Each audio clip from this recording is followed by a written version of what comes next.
This is the new Samsung Galaxy S24 Fan Edition. So this phone is basically a budget version of the S24 series that came out earlier this year. What I'm going to do is unbox this phone and show you guys how it looks. So I'm just going to go ahead and remove these flaps over here, one on the bottom and one on the top. So this is how the packaging for the phone actually looks. So you get this pamphlet over here, and this pamphlet is just going to have your basic paperwork as well as a USB-C to USB-C cable. So I'm just going to take this out really quick and show you guys the cables. This is how the cable looks. Nothing too crazy or fancy. It's just a regular USB-C to USB-C cable. But for right now, I'm going to put the paperwork aside and show you guys the actual phone. So this is how the phone looks. So the color I went with is black, as you can see over here. So one thing to note with this phone is that it's completely flat all around the edges, and it looks like they also have this inbuilt screen protector over here. So I'm going to go ahead and turn on the phone and just see how it looks, just to gauge out the screen to body ratio and maybe compare it with something like the flagship, like the S24 series, for example. So this is how the setup screen looks for the phone. As you can see, the bezels are a little bit thicker, especially on the top and the bottom, in comparison to something like the S24 series.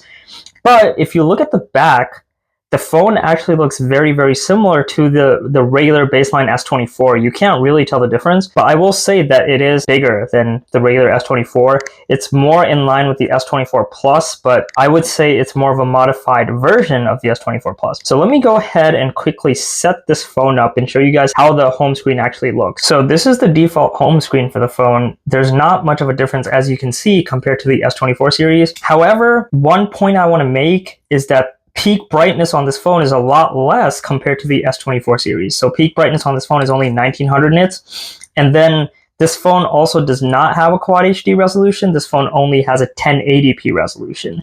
That's another thing you're going to notice. And in terms of the chipset, this phone actually does not have Snapdragon support. It has an Exynos chip instead. But Exynos did get a lot better over the years. So this Exynos version is actually not too bad at all. It is comparable to a mid-tier Snapdragon chip. This phone also has a 47 milliamp hour battery. It is supposed to last you a longer time, especially since this is only a 1080p display. So considering that it's a 1080p display, 4700 milliamp hour battery is actually really good for the phone.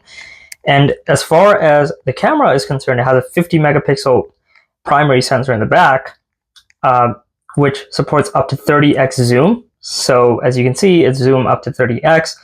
Obviously, this is definitely not comparable to the S24 Ultra because that has up to 200x zoom.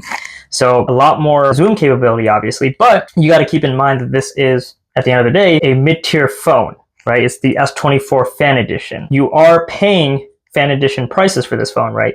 So this phone is going to be around $550 on Amazon or $570 at Best Buy. So just keep that in mind. If you're in the boat for a new phone but you don't want to break the bank, then this is definitely the phone to get. Anyways, thank you guys for watching this quick video. Just wanted to do a quick unboxing and tell you guys my thoughts about the new phone. I'll see you guys in the next one. Take care. Bye.